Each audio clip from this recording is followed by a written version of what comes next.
Assalamualaikum warahmatullahi wabarakatuh. Perkenalkan, nama saya Siti Anissa. Saya kelompok 5. Di sini akan mempresentasikan makalah yang saya buat, yaitu tentang fixed asset atau aktif tetap. Latar belakang audit salah satu cara yang dapat dilakukan untuk menilai kewajaran atas akun yang terdapat pada laporan keuangan dari kesalahan mencatat maupun kesalahan dalam mengalokasikan biaya, baik yang disengaja maupun tidak disengaja. Audit dapat dilakukan oleh pihak internal maupun oleh pihak eksternal. Kemudian pemeriksaan yang dilakukan karena diketahui sebelumnya adanya ketidakberesan atau biasa disebut dengan tujuan khusus. Maka pemeriksaan harus dilakukan dengan sedetail mungkin dan sampel yang digunakan adalah 100% atau semua kegiatan yang berkaitan dengan masalah tersebut harus diperiksa. Kemudian tujuan audit yaitu untuk memeriksa apakah pembebanan penyusutan dalam tahun periode yang diperiksa dilakukan dengan cara konsisten dan apakah perhitungannya telah dilakukan dengan benar secara akurat. Kemudian aktiva tetap. Aktiva tetap adalah aktiva tetap berwujud yang mempunyai nilai guna ekonomis jangka panjang. Dimiliki perusahaan untuk menjalankan operasi guna menunjukkan perusahaan dalam mencapai tujuan dan memiliki perusahaan tidak untuk dijual kembali agar diperoleh laba atas penjualan tersebut. Masa manfaat adalah periode suatu aktiva diharapkan digunakan oleh perusahaan atau jumlah produksi atau unit serupa yang diharapkan diperoleh dari aktiva oleh perusahaan.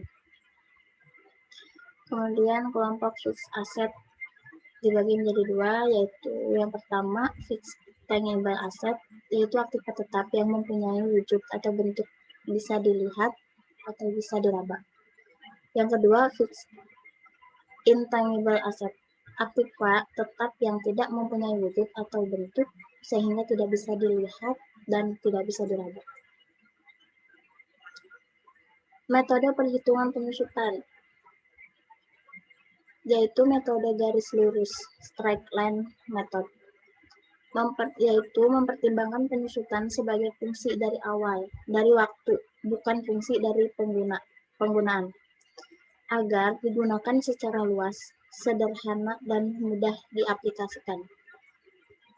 Ada rumus metode garis lurus, yaitu nilai penyusutan sama dengan biaya perolehan aset tetap dikurang nilai residu dibagi estimasi masa kegunaan. Tujuan pemeriksaan aktiva tetap: memeriksa apakah terdapat internal kontrol yang cukup baik atas aktiva tetap. Untuk memeriksa apakah pembebanan penyusutan dalam tahun periode yang diperiksa dilakukan dengan cara yang sesuai dengan SAK, konsisten, dan apakah perhitungannya telah dilakukan dengan benar secara akurat. Kemudian untuk memeriksa apakah ada aktiva tetap yang mengalami penurunan nilai atau impairment. Selanjutnya prosedur audit atas aktiva tetap. Yang pertama, pelajari dan evaluasi internal kontrol atas aktiva tetap. Yang kedua, periksa fisik dari fixed asset tersebut dengan cara tes basis dan periksa kondisi dan nomor kode dari fixed asset. Ketiga, periksa bukti pemilikan aktiva tetap untuk tanah, gedung, periksa sertifikat tanah dan IMB, izin mendirikan bangunan, serta SIPB, surat izin penempatan bangunan. Untuk mobil, motor, periksa DTKP STNK-nya. Yang keempat, periksa apakah ada komitmen yang dibuat oleh perusahaan untuk membeli atau menjual fixed asset. Kemudian studi kasus yang saya ambil dari makalah ini yaitu PT Seroja.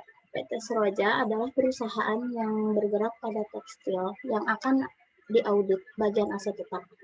Beban penyusutan untuk tahun 2016 dan 2015 masing-masing sebesar 61 juta, 275.000 dan 46 juta. Perusahaan menyusutkan aktiva tetapnya dengan metode garis lurus atau bisa disebut dengan straight line. Berikut ini adalah saldo aktiva tetap PT Seroja Perneraca pada tanggal 31 Desember 2015 dan 2016. Ada tanah, gedung, kendaraan, peralatan kantor, dan ada presentasi penyusutannya.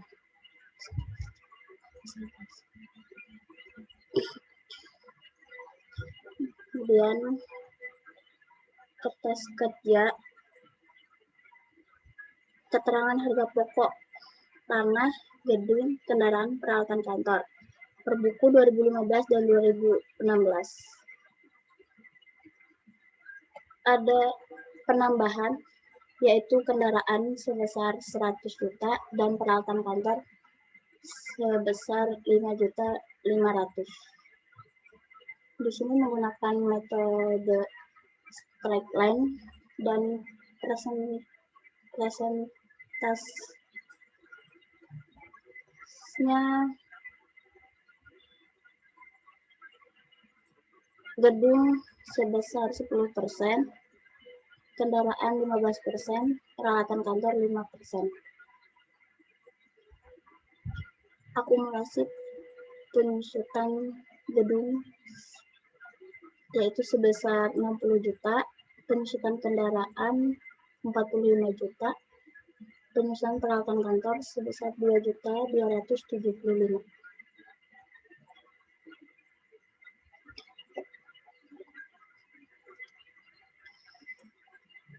Perhitungan harga perolehan. Perhitungan harga perolehan kendaraan saldo awal pada tanggal 31 Desember 2015 sejumlah 100 juta. Penambahan tahun 2016 pada tanggal 5 bulan Februari 2016 yaitu pembelian satu buah truk seharga 25 juta. Pada tanggal 15 bulan 10 2016 yaitu pembelian mobil Kijang tahun 2015 jumlah 75 juta. Di total 75 juta ditambah 25 juta sehingga 100 juta dan 100 juta tambah 100 juta. Saldo per bukunya pada tanggal 31 Desember 2016 itu 200 juta. Akumulasi penyusutan tahun 2015 15% kali 100 juta yaitu 15 juta. Penyusutan tahun 2016 kendaraan lama 15% kali 1 juta yaitu 15 juta. Kendaraan lama 15% kali 100 juta yaitu 15 juta. Di total saldo per buku pada tanggal 31 Desember 2016 yaitu 45 juta. Kemudian perhitungan harga perolehan peralatan kantor. Pada tanggal 31 bulan Desember 2015 yaitu 20 juta dan penambahan tahun 2016 pada tanggal 12 bulan 8 2016 yaitu pembelian 2 buah printer dengan harga 4.500.000 dan pada tanggal 10 bulan 11 2016 pembelian 2 buah mesin tik seharga 500.000. 4.500.000 ditambah 500.000 sehingga menjadi 5 juta. Saldo awal ditambah 5 juta menjadi 25 juta. Saldo per buku pada tanggal 31 Desember 2016 yaitu 25 juta. Penyusutan tahun 2015 5% dikali 20 juta yaitu 1 juta. Penyusutan tahun 2016 alat lama yaitu 5% dikali 20 juta yaitu 1 juta, dan alat baru 5% dikali 5 juta yaitu 250. Jumlah saldo per buku 31 Desember 2016 yaitu 2.250.000.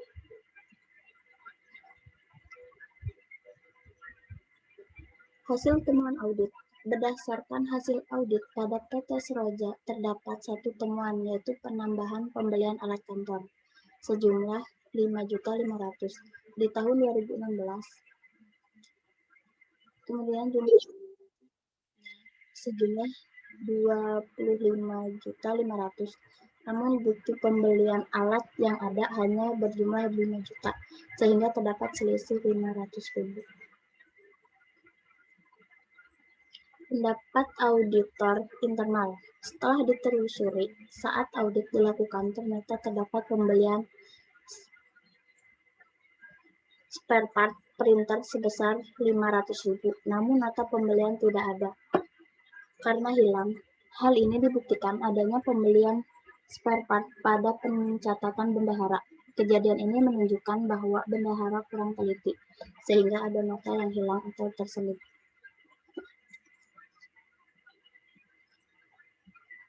Bendahara harus lebih teliti.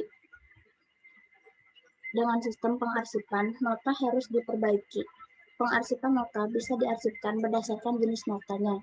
Nota juga harus difotokopi jika nota yang asli hilang terdapat backup-nya. Selanjutnya kesimpulan. Dalam mengaudit aktiva tetap, sebagai auditor harus aktiva tetap tersebut merupakan pembelian tunai, kredit bank, atau leasing. Kemudian metode yang digunakan oleh perusahaan yang akan diaudit apakah konsisten atau tidak, sehingga auditor dapat memeriksa dokumen-dokumen yang diperlukan.